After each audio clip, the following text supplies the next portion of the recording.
I get a lot of inquiries or questions about wet timing belt, and let me explain it today. Now, there is what we call do's and don'ts in every field. And even in cars, there are do's and don'ts in gearbox. Don't use this type of oil. Change the oil of a gearbox after how long and what have you. Now, wet timing belt also has do's and don'ts. For example, the manufacturer knew that this belt get worn out after some time. So they said they recommend you change the timing belt after 6 years. And they also gave you a mileage to do that between 60,000 miles to 100,000 miles. That is, if you translate it to kilometers, 120 to 150,000 kilometers. But you are free to change it in between.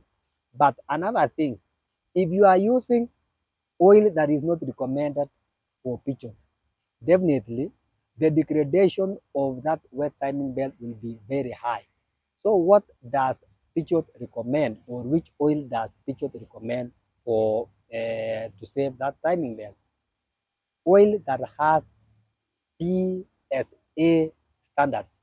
That is B712210 or B712290 etc. or any other oil that meets the PSA standards. 5W30 or 0W20. So you see, those oils that are recommended mostly are found within Total fraternity.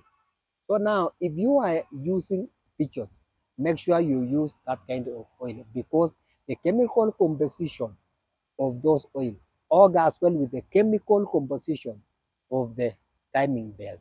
Otherwise, that timing belt was manufactured to last for many years. And the Peugeot gave you specific time so that you don't stay for a very long time without changing it. So if you are the owner or if you are aspiring to buy a Peugeot, just use the recommended oil and change the timing belt on time. Now, how much does it cost to change the timing belt in Kenya? To buy the timing belt, it costs between 14 to 20,000, depending on where you get. So changing that timing belt is not that expensive compared to changing the tires of your car.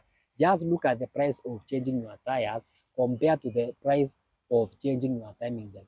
And timing belt goes for more than 6 years.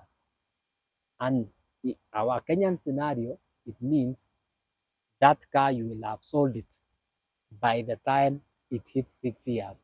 Most of the cars that comes to Kenya already have their timing belt changed. But because we don't know, some indicate, some don't.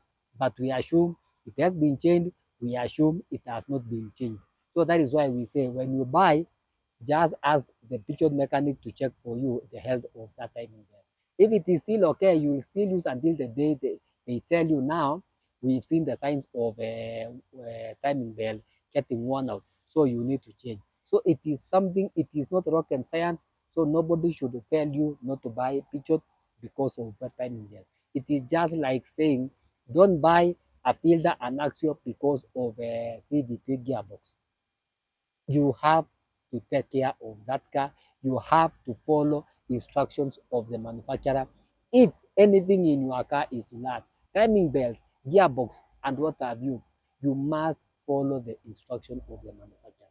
So Peugeot is a very good car. If you want to go for it, just go for it and use a specialist.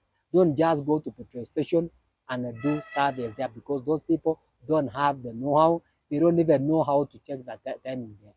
But Peugeot mechanics can check and they can advise you about the time to change the timing belt.